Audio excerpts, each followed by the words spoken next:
옆에 분과 한번 인사하시겠습니다. 밤새 안녕하셨습니까?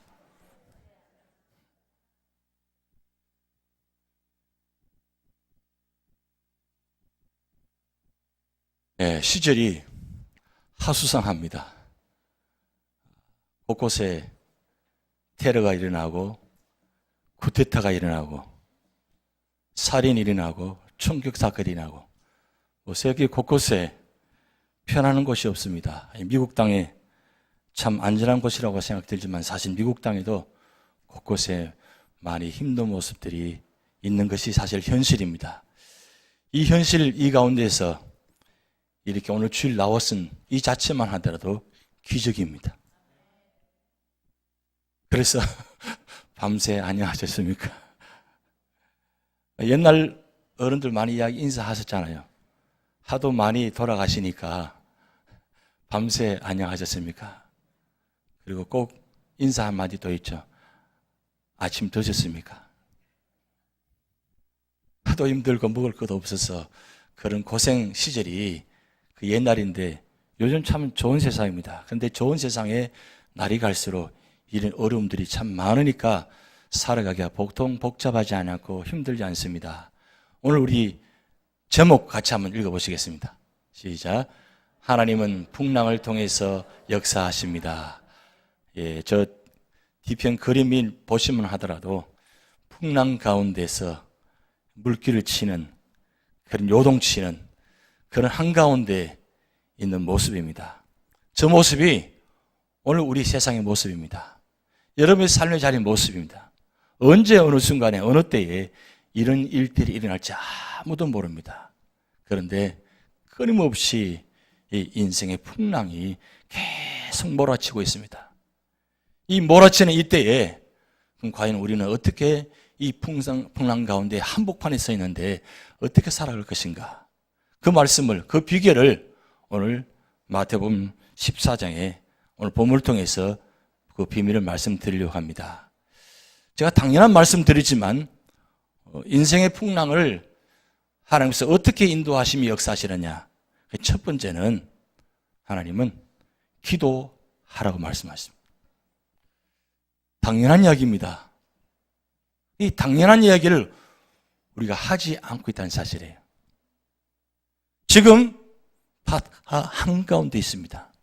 오늘 본 말씀 배경은 예수님께서 오병이의 역사를 일으키고 난 후에 바로 다음 축복과 역사와 기적을 대표하고 난 후에 예수님께서 오늘 본 말씀을 시작될 때 보면 굉장히 마음이 급하십니다. 그래서 오늘 22절 말씀이 이렇게 나와 있습니다.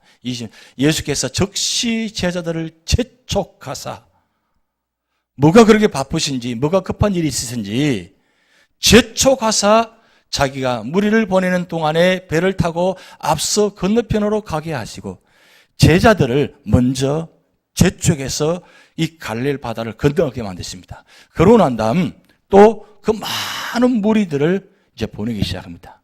보내신 후에 기도하러 따로 산에 올라가시니라. 거기서 점을 매 거기 혼자 계시더니 지금 제쪽에서 제자를 보내고 제쪽에서 무리를 보낸 이유가 뭐냐면 기도하러 가시려고.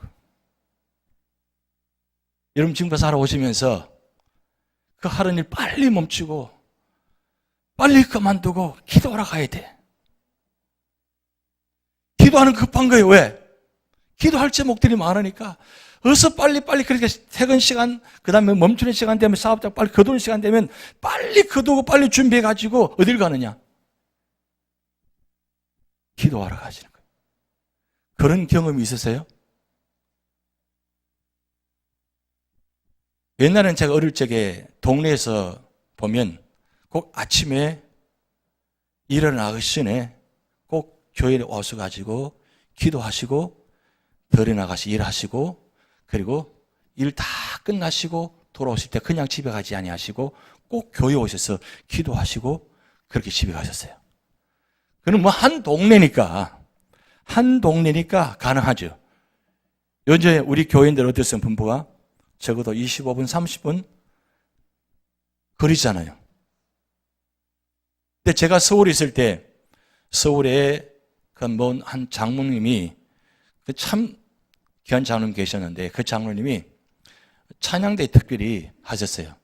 이분은 찬양을 굉장히 좋아하시는 분인데 장로님 인물도 굉장히 좋으시고 사업도 많이 하시는 분인데 꼭 아침에 일찍 오셔서 새벽 기도 하시고 기도하시고 가시고 꼭 저녁에 퇴근하시고는 반드시 교회 오셔가지고 기도하시고 그리고 퇴근하셨어요. 그분 때문에 항상 교회 문을 열어놓으셨어요.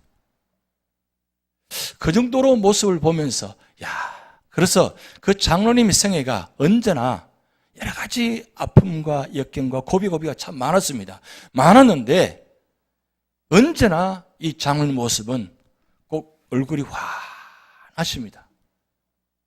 꼭 달덩이처럼 얼굴 모습이 그러세요. 환하세요. 물론 인물도 좋으시지만 또 머리도 이렇게 좀 뒤로 넘어가셨어요. 그래서 보면 번쩍번쩍 하시는데 다른 것 때문에 번쩍번쩍 하시는 것이 아니라 언제나 기도하시니까 기도 모습 가운데 얼굴이 편안하고 평온하고 그래서 이분만 뵈면 마음이 편안합니다. 왜 편안하냐? 기도의 영의 역사가 그 장로님을 통해서 모습이 보여지는 거예요. 그런데 이 장로님은 힘들다, 어렵다 이야기를 한 번도 들은 적이 없어요. 그런데 뒤로 들어보면 사업적으로, 가정적으로 무척 힘든 모습들이 참 많았습니다. 그런데 언제나 모습은 변하지 않습니다. 있는 모습 그대로 주일 와서 봉사하시고 매일 같이 기도하시고 이런 모습으로 그렇게 평생 동안 사시는 모습을 보았습니다. 왜 기도해야 되느냐? 기도만이 우리가 살 길입니다. 기도하시면서 기도를 통해서 응답 받으신 분들은 아실 것입니다. 기도가 얼마나 소중한지. 그런데 오늘 예수님께서 지금 제자를 재촉해서 보내신 이유가 기도하러 올라가셨다 그랬어요. 예수님은 기도하지 않아도 되는 분입니다. 신적인 능력을 갖고 계신 분입니다. 그분은 하나님이십니다. 기도하지 않고 충분히 사역하시고 일을 감당하실 분입니다. 그런데 여러분 마태, 마가, 누가, 요한복음을 읽어보시면 예수님은 틈만 나면 기도하러 가셨다. 틈만 나면 밤을 새워서 기도하셨다. 새벽녘에 일찍 일어나 기도하셨다. 그렇게 기도하셨다 계속 반복해서 나옵니다. 왜 기도하시는 거예요? 기도하신 이유가 뭐예요? 기도하지 않아서도 충분히 능력 있게 기적을 베푸시고 다 하실 수 있는 분인데 심지어 기적을 베푸실 때도 바로 기적을 베푸지 아니하시고 언제나 기도하신 후에 역사를 만들어내셨습니다. 왜 그렇게 하신 겁니까? 예수님 당신 자신의 본을 보이신 거예요. 나처럼 같이 하라. 나와 같이 하라고. 그래서 히브리서 12장 2절 말씀에 믿음의 주여 온전하신 예수를 바라보자 그랬어요. 뭘 바라보고 있습니까? 여러분 십자가를 바라볼 때 뭘 바라보고 계십니까? 무슨 마음으로 십자가를 바라보고 예배 드리고 계십니까? 신앙생활 지금 30년, 40년 하셨는데 뭘 배우셨습니까? 지금 이제 되면 이만하면 그래 신앙생활은 이렇게 하는 것이야. 신앙생활은 이렇게 해야 되는 것이야 라고 적어도 교회 안에서 우리 장로님, 권사님, 집사님 되면 연륜이 계시면 그래 저 장로님처럼 저 권사님처럼 저 집사님처럼 저렇게 해야 돼. 그럼 신앙생활로 저렇게 해야 돼. 그래 저분이 계시니까 우리 교회가 흔들리지 않는 거야. 그래 저분처럼 해야지 하고 와서 배우면서 함께 닮아가는 거예요. 그게 무엇입니까? 첫째도 둘째도 셋째도 예수님 언제나 기도의 자리에 계셨습니다. 기도로 통해서 능력을 베푸셨습니다. 기도로 통해서 모든 역사를 만드셨습니다. 왜 그렇게 하십니까? 그 이유는 주님께서 이 땅에 오신 사명이 있기 때문입니다. 그 사명이 뭔 줄 아십니까? 바로 하나님의 영광을 위해서 십자가를 지는 겁니다. 그런데 지금 이 본 말씀 배경에는 오병이의 사건인데 이 오병이의 사건에 이 본 말씀은 잘 모릅니다. 그러나 요한복음 6장의 말씀 보면 이렇게 기록되어 있습니다. 그 사람들이 예수께서 행하신 이 표적을 보고 말하되 이 표적은 오병이의 사건입니다. 이는 참으로 세상에 오실 그 선지자라 하더라. 그래서 여기서 끝나지 않고 그 사람들이, 그 무리들이 뭐라고 하느냐면, 그러므로 예수께서 그들이 와서 자기를 억지로 들어 임금으로 삼으려는 줄 아시고 다시 혼자 산으로 떠나가시니라. 예수님은 이 땅에 임금으로 오신 분이 아닙니다. 물론 마태복음은 왕으로 오신 예수님의 이야기입니다. 그런데 예수님은 이 땅에 메시아로 오셨는데 정치적인 메시아로 오신 것이 아니라 구세주 메시아로 오셨다는 사실이에요. 무리들은 기적을 베푸는 거 보고, 야, 이제 우리나라가 이제 살 때, 이제 그동안 정치적으로 힘 있는 권력이 없었는데 이 예수님 이제 오셨으니까 기적을 베푸는 거 보니까 이제 우리에게 희망이 있다, 소망이 있다. 그래서 모든 무리들이 뭐요? 기적을 베푸는 거 보시고, 야, 이제 임금으로 삼으려고 하는 마음을 예수님이 아신 거예요. 그런데 이 예수님의 제자들도 마음이 같은 마음이었다는 거예요. 그렇게 같이 다니면서도 예수님을 누군지를 고백을 못했다는 사실이에요. 누군지를 진짜 몰랐다는 사실이에요. 그래서 예수님은 이 상황에서 채찍에서 빨려보내십니다. 왜요? 이게 아니라는 사실을, 이것이 전부가 아니라는 사실, 기적이 전부 다 아니라는 사실을 보여주십니다. 그러면서 제자들을 갈릴리 바다로 보내십니다. 그리고 무리를 보내십니다. 오늘 우리가 신앙생활을 하면서 일반적으로 풍랑 만나면 일반적으로는 고통당하고 질병당하는 것이 인생의 풍랑인 줄 알고 계십니다. 그런데 그보다 더 무서운 것입니다. 내 고통, 내 질병, 역경, 이것도 고통스럽습니다. 이겨내기 힘듭니다. 그러나 그보다 더 위험한 것은 교만입니다. 예수님은 인간의 몸을 입고 오셨기 때문에 충분히 기도하지 아니하시고 아버지 영역 없이 행할 수 있는 분입니다. 그런데 예수님은 끝까지 마지막 십자가 지실 때까지 끝까지 아버지께 순종했습니다. 교만하지 않았습니다. 심지어 십자가 지기 직전에 전날 밤에 겟세마네 동산에서 아버지여, 내가 참 지고 싶지 않습니다. 그러나 할 수만 있으면 이 잔을 지나가게 하옵소서. 그렇지만 내 뜻대로 마옵시고 아버지 뜻대로 하옵소서. 죽음까지도 지고 싶지 않은 모습이었지만 끝까지 순종하며 교만하지 않았습니다. 오늘 우리에게 주신 교훈입니다. 우리는 조그만 뭘 하면 인정받고 싶어 합니다. 박수 받고 싶어 합니다. 근데 주님은 아니라고 말씀합니다. 그것이 본질이 아니라고 합니다. 신앙생활에 예배드리는 것 당연한 일이고, 봉사하는 것 당연한 일이고, 섬기는 것 당연한 일. 왜? 은혜 받았으니까, 그저 받았으니까 이 은혜를 드리는 것 당연한 일이에요. 그게 믿음의 자세입니다. 그것을 지금 예수님께서는 제자들에게 훈련시키는 것이에요. 기적이 전부 다 아니라는 거예요. 그것을 위해서는 우리가 이 인생 풍랑 가운데 어떤 모습이 타고든 간에 우리는 기도의 자리에 있어야 되는 거예요.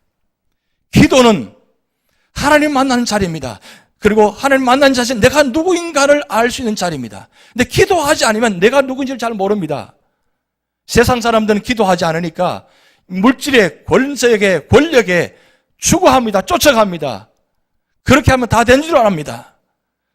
근데 우리 믿음의 사람들은 그것이 아닙니다. 왜요?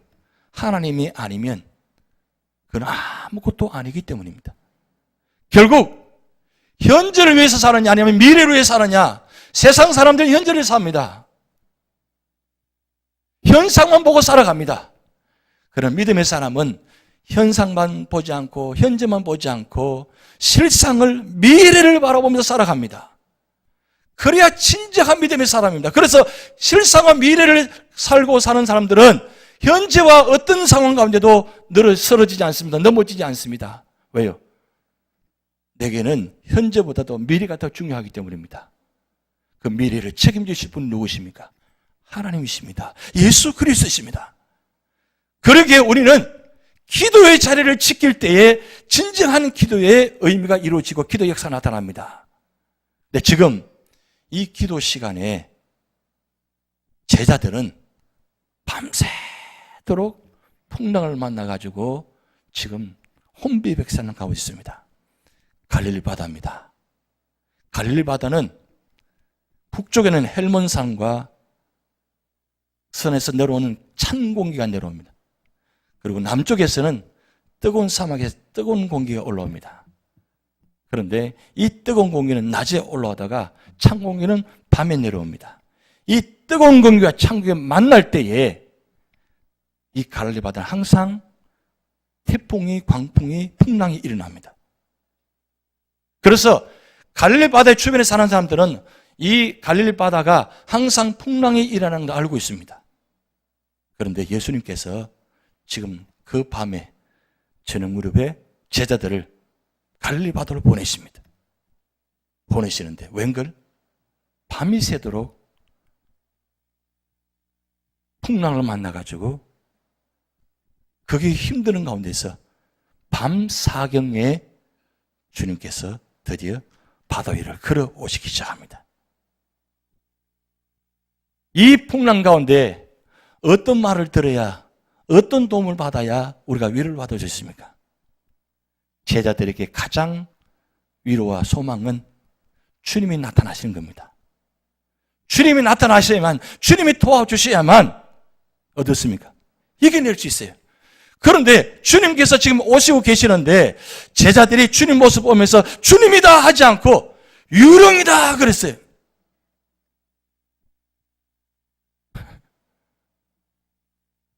웬만하면, 이만하면, 그만하면 아셔야 되잖아요. 그런데 왜 모릅니까? 광풍이, 풍랑이 이 제자들 눈을 멀게 한 겁니다. 인생의 풍랑이 그렇습니다. 풍랑을 만나면 평소에 그렇게 믿음이 좋고 그렇게 기도 생활 열심히 하고 그렇게 말씀을 많이 읽었는데 이 풍랑 가운데 만나는 상황 가운데서 앞이 안 보이는 거예요. 그토록 말씀의 은혜가 있었는데, 기도의 은혜가 있었는데 풍랑을 만나고 나니까 마음이 떠나버린 거예요. 다 내려놓아 버립니다. 원망합니다. 불평합니다. 평소에는 힘을 내십시오, 감사하십시다, 이렇게 말을 잘 하신 분인데 이 풍랑을 만나고 나니까 웬걸요? 우리가 모습들이 그런 모습입니다. 근데 제가 여기 와서 한 가지 놀란 건 우리 어르신들이 대체로 다 키가 크세요. 다른 지역의 분들은 키가 크신 분들 별로 많지 않아요. 근데 여기 와서 보니까 다들 키가 다 크세요. 뭐 당연한 것처럼 받아들이시는데 굉장히 놀라운 일입니다. 사실은 제가 왜 말씀드리냐면 우리의 외적인 모습이 아무리 그렇다 할지라도 실제로 풍랑을 만나면 거인이 아니라 소인처럼 바뀌어져 버립니다. 우리 눈이 멀어져 버리는 거예요. 그때에 주님께서 뭐라고 말씀하십니까? 안심하라, 나니 두려워하지 말라.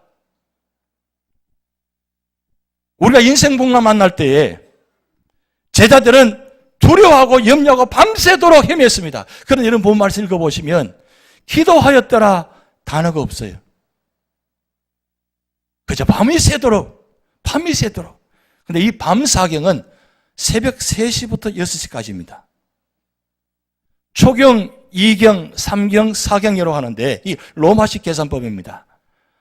오후 6시부터 9시까지가 초경이고 9시부터 12시까지가 2경이고 1시부터 3시까지가 3경입니다. 그러면 제자들이 몇 시간쯤 사투 벌인 거예요.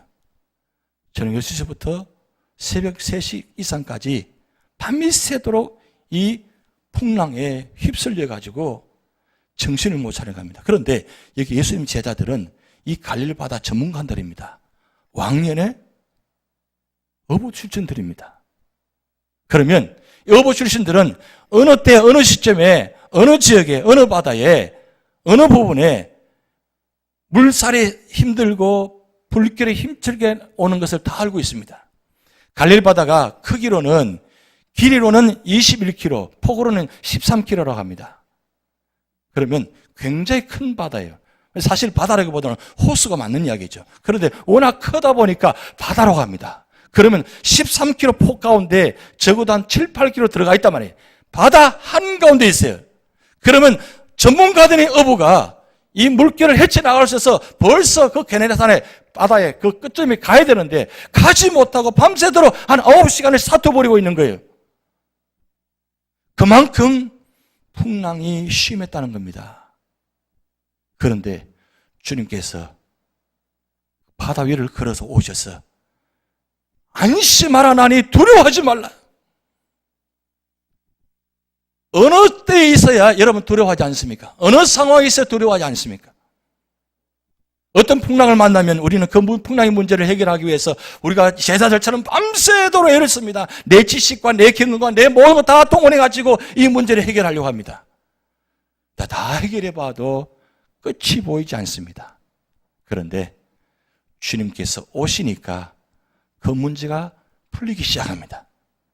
주님께서 찾아오신 겁니다. 여기 기독교의 은혜입니다. 다른 종교는 다 찾아갑니다. 산으로 어디로 향해 가서 거기에 손이 발이 달을 빚고 그렇게 하는 것이 다른 종교의 모습들입니다. 근데 우리 기독교의 은혜는 신이신 하나님이 우리에게 찾아오셔서 우리를 구원해 주신 분입니다. 만약 하나님 우리를 찾아오시지 않으면 우리가 어떻게 구원받을 수 있겠어요? 찾아오셔서 성령을 통해서 우리를 감동 주시고 감화할 수 있게 하셔서 우리 생각과 마음을 변화시켜 주셔서 그동안 깨닫지 못하고 알지 못했는데 인정할 수 없었는데 아무리 따져봐도 받아들이기 힘든 부분 말씀드린데 성령께서 역사하시니까 내가 마음이 바뀌고 생각이 바뀌어서 내가 따져보지 않고 과학적으로 정해보지 않아도 하나님 아멘하고 감사합니다고 받아들이시는 넘어갈 수 있는 은혜, 이 은혜 누가 주신 겁니까? 내가 한 게 아니에요. 하나님께서 해주신 겁니다. 지금 강풍 때문에 풍랑 때문에 쓰러져 있는 그들에게 찾아오셔서 말씀합니다. 염려하지 마라. 내가 너와 함께한다. 이사 43장 1절 2절 말씀에 우리가 참 소망의 말씀입니다. 야곱아 너를 창조하신 여호와께서 지금 말씀하시느니라. 이스라엘의 너를 지으신 이가 말씀하시느니라. 너는 두려워하지 말라. 내가 너를 구속하였고 내가 너를 지명하여 불렀나니 너는 내 것이라. 아니 하나님이 내 것이라 그랬어요. 그리고 2절 말씀 이렇게 나타납니다. 내가 물 가운데 지날 때에 내가 너와 함께 할 것이라. 강을 지날 때에 물이 너를 침몰하지 못할 것이며 내가 불 가운데로 지날 때에 타지도 아니할 것이요 불꽃이 너를 사르지도 못하리니. 할렐루야. 하나님은 우리에게 어떻게 다가오시는 줄 아십니까? 물불을 가리지 않고 다가오십니다. 여러분 자녀들이 어려움 당하면 어떻습니까? 물불을 가리지 않고 다가갑니다. 달려갑니다. 가까운 사람이 어떤 힘든 일 당했을 때 어떻습니까? 계산해보고 이거 다 맞춰 놓고요. 그렇게 다가갑니까? 아직 남았는데요? 아직 할 일도 있는데 이거 더 중요한데요? 그렇게 하잖아요. 그런데 우리 하나님은 그렇게 하지 아니하시고 물불 가리지 아니하시고 너는 내 것이니까 달려가십니다. 그게 하나님의 은혜예요. 지금 주님께서 지금 이 밤사경 가장 헤맬 때에 다가오신 이 모습, 가장 힘든 순간에 다가오시는 모습. 그런데 그러면 초경에 오시지 왜 사경에 오십니까? 항변할 수 있죠. 그런데 오늘 본 말씀 배경은 이런 배경입니다. 예수님께서 3년 공생의 기간 동안 많은 기적을 일으키시고 많은 복음을 전하시면서 굳으셨습니다. 그런데 그게 중요한 것이 아니고 언제나 예수님은 12명의 제자들을 모아서 이 12명의 제자를 훈련시키셨습니다. 훈련시키셔가지고 이 제자를 통해서 앞으로 하나님 나라를 이루는 큰 빚을 갖고 있습니다. 기간은 짧습니다. 이 짧은 기간 동안에 어떻게 이 12명의 제자를 훈련시킬 것인가. 그래서 때로는 보내기도 하시고 때로는 능력 주셔가지고 복음도 전파하게 하시고 기적도 베풀게 하시고 온갖 방법을 다 동원하십니다.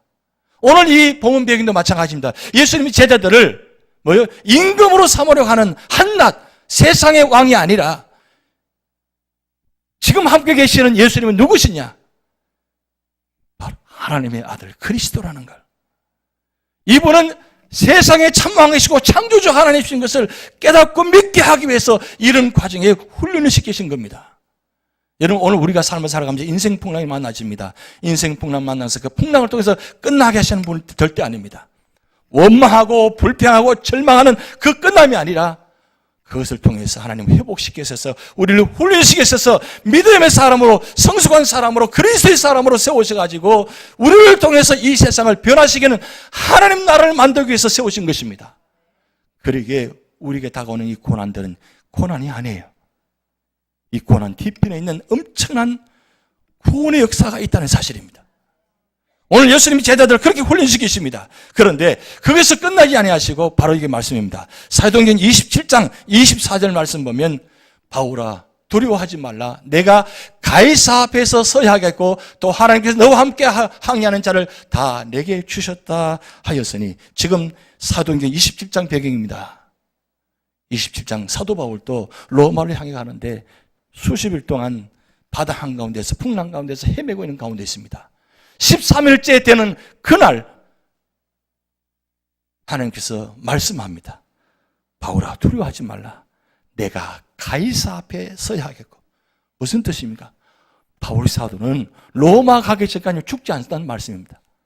로마 가기 전까지는 아무리 풍랑이 심하게 분다 할지라도 죽이지 않겠다는 뜻이에요. 왜요? 사명이 있기 때문입니다. 사명이 다할 때까지는 하나님은 반드시 보호하십니다. 하나님께서 여러분들에게 사명을 주셨습니다. 그 사명이 다하는 날까지는 끝까지 보호하실 것입니다. 그러기에 우리 앞에 놓여진 어떤 풍랑이 다가온다 할지라도 염려하지 마시기 바랍니다. 두려워하지 마시기 바랍니다. 왜? 주님께서 찾아오시기 때문입니다. 세 번째는 인생 풍랑 만나는 가운데서 우리가 중요한 교훈은 하나님을 전적으로 신뢰하라는 거예요. 신뢰하라. 자, 지금 28절 말씀 보면, 베드로가 대답하여 이르되 주여 만일 주님이시거든 나를 명하사 물 위로 오라 하소서 하니, 오라 하시니 베드로가 배에서 내려 물 위로 걸어서 예수께로 가되. 이 놀라운 일입니다. 주님만이 할 수 있는 이 일을 베드로가 주님 오라 하시니까 그 믿음 가지고 나갑니다. 여러분, 베드로는 어떤 제자보다도 손부터 먼저 드는 사람이에요. 답은 중요하지 않습니다. 손 들고 난 다음에 대답 생각하는 베드로예요. 성격이 그만 급합니다. 그런데 여러분 주변에 보면 참 특이한 분들 많이 계시죠. 좀 좋게 표현하면 특별하고, 좀 그렇게 표현하면 좀 이상하고, 또 그런 분들 계시잖아요. 그런데 그런 분들 때로는 하나님께 특별히 쓰실 때가 있었어요. 왜요? 그런 분들은 손을 잘 드시거든요. 먼저 생각 없이, 누가 막 그냥 생각 없이 대답을 한 것 같고 생각 없이 뭐 하는 것 같은데 자기도 모르게 반응적으로 나오는 분들이 계세요. 근데 그게 어떻게 반응이 나와야 되느냐? 이상한 쪽으로 반응이 나오는 것이 아니고 어떻게 해요? 하나님 주님처럼 걷고 싶습니다. 바다 위를 걸을 수 있어요? 여러분 바다에 한번 들어가 보신 적이 있었어요? 저는 바다에 빠져 죽다가 살아난 사람이에요. 어릴 적에. 정말 하나님께 기적까지 살려주셨어요. 눈을 떠보니까 바다에 옆에 앉아있더라고요. 바다가 무서운 곳입니다. 그 아무나 들어가지 못합니다. 여러분 바다 배 타고 한번 나가보세요. 그 밑에 푸는 물이 있어서 그 깊이를 보면 뛰어들 생각할 수 없습니다. 근데 베드로가 어떻게 해요? 주님, 나도 주님처럼 걷고 싶습니다 하니까, 예수님도 오라 하니까 뭐요? 한번 생각해보고요. 어떻게 했어요? 바로 발을 내밀고 나간 거예요.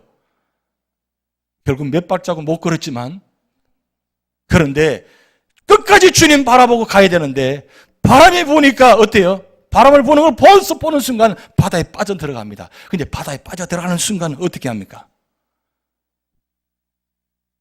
빠져보신 분들은 알 겁니다. 말할 수가 없습니다. 그런데 지금 베드로가 뭐라고 이야기합니까? 주여 나를 구원하소서. 풍랑 가운데 빠져도 주여 나를 구원하소서 할 수 있는 사람 되시기 바랍니다. 무슨 뜻입니까? 아무리 위급하고 급한 상황이 있다 할지라도 주여 나를 구원하소서 기도하란 말이에요. 주님께 부르짖으라는 거예요. 주님 바라보라는 거예요. 이게 의심하지 말라는 뜻이 바로 그겁니다. 주님을 끝까지 바라보라는 거예요. 끝까지 바라보지 않고 세상 바라보면 그 세상에 아무것도 아닌데 어떤 데는 그게 걸려 넘어져서 쉽게 쓰러지는 것이 우리 모습입니다. 그렇게 말씀 보고 예배 드리고 전문을 나가는 순간 누가 보였어요? 예배 잘 들었습니다. 그런데 친교실 들어갔는데 누가 보였어요? 평소에 식사를 이렇게 잘 섬기는 분들이 계시잖아요. 근데 오늘따라 밥이 양이 적은 것 같아. 왜요? 지금 배가 고프거든요. 그런데 그것도 좀 비유적으로 오늘 반찬이 맛있어 보이네요. 밥이 참 좋아 보입니다. 이렇게 말하면 알아차려야 되는데 밥을 매번 하신 분이 뭘 그래 뒤에 사람이 있는데 그만 가져와요. 그런 마음이 상하잖아요. 아무것도 아닌데 이렇게 탁 걸려 넘어질 때가 있다는 거예요. 그게 우리의 모습입니다. 그러기에 늘 가까울수록 조심해야 되고 가까울수록 말 조심해야 되고 가까울수록 예절을 지키셔야 되고 그래서 교회 안에서 함부로 야자하면 안 되는 거 아시죠?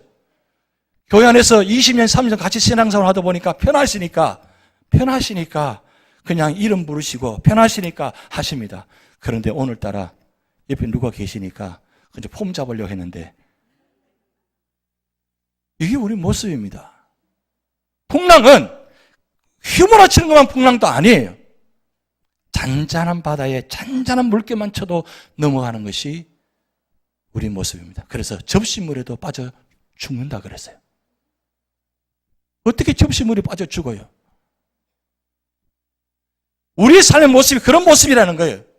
그런데 여기서 오늘 본 말씀에 아주 중요한 한 단어가 반복해서 나왔습니다. 첫 번째, 두 번째, 세 번째 제목 드리면서 그 위에 뭐 단어가 보이셨죠? 즉시 나왔어요. 누가 이렇게 하신 거예요? 예수님께서 즉시 왜요? 위복하고 환난 가운데 있는 그 제자들 향해서 오셔서 즉시 안심하는 애를 두려워하지 말라. 즉시 손 내밀었어요. 세상에 누구도 즉시 밀지 않습니다. 그러나 우리 주님은 어느 때 어느 순간 그게 밤에 사경이라 할지라도 주님이 찾아오셔서 여러분이 즉시 손 내밀으셔가지고 여러분 손을 잡아주실 것입니다. 주님 바라보시기 바랍니다. 주님 의지하시기 바랍니다. 그래서 그 즉시 그 문제 해결되고 나니까 오늘 32절 말씀에 배에 함께 오름에 바람이 그치는지라. 할렐루야. 주님께서 함께 하시니까 배에 오르니까 그 광풍이 불던 바다가 잔잔했어요. 여러분 야고보서 1장 6절 7절 말씀 우리 같이 한번 읽어보시겠습니다. 오직 믿음으로 구하고 조금도 의심하지 말라. 의심하는 자는 마치 바람에 밀려 요동하는 바다 물결 같으니 이런 사람은 무엇이든지 죽게 얻기를 생각하지 말라. 마가복음 우리 11장 한번 다시 읽어보시겠습니다. 마가복음 11장 22절 시작. 예수께서 그들에게 대답하여 이르시되 하나님을 믿으라. 23절 내가 진실로 너에게 이르노니 누구든지 이 산들어 들려 바다에 던져지라 하며 그 말하는 것이 이루어질 줄 믿고 마음에 의심하지 아니하면 그대로 되니라. 그러므로 내가 너에게 말하노니 무엇이든지 기도하고 구하는 것은 받은 줄로 믿어라. 그리하면 너에게 그대로 되니라. 여기 그대로 되니라 두 번이나 반복했습니다. 뭘 그대로 된다고요? 믿고 구하는 자에게. 의심하지 아니하고 전적으로 하나님을 신뢰하는 자에게는 하나님의 그대로 된다고 말씀했습니다. 그게 얼마나 큰 약이든지 어떤 상황에 상관하지 않고 하나님은 우리의 기도를 다 받으시고 응답하시고 축복하시는 분입니다. 그런데 오늘 결론입니다. 오늘 마태복음 13장 33절 말씀. 가장 중요한 분 말씀 시작. 배에 있는 사람들이 예수께 절하며 이르되 진실로 하나님의 아들을 쏘이다. 누가 하셨다고요? 하나님의 아들 예수 그리스도께서 하신 일입니다. 예수님은 오늘도 하나님의 아들로서 여러분이 찾아오셔서 여러분에게 모든 상황을 아시면서 때로는 기다리기도 하시고 그 기다리는 가운데 그럼에도 불구하고 도와주시고 손을 내밀어서 잡아주시고 그래서 늘 손잡고 가시기 바랍니다. 그럴 때에 하나님 역사하십니다. 오늘 우리가 권사 기도회 때 매주 보면 그렇게 합니다. 기도하기 전에 찬송 부르는데 할 수 있다, 하면 된다, 해보자. 그 찬송 부르고 기도합니다. 우리 교회 할 수 있다. 우리 교회 하면 된다. 우리 교회 한번 해보자. 여러분 마찬가지입니다. 어떤 일을 만나는지 두려워하지 마시기 바랍니다. 오직 하나님 맡기시면서 하나님께서 그 능력 주셔서 능력이 감당하시고 여러분을 통해서 풍랑 가운데서 반드시 승리하는 그런 축복이 나타날 줄 믿습니다. 기도하시겠습니다.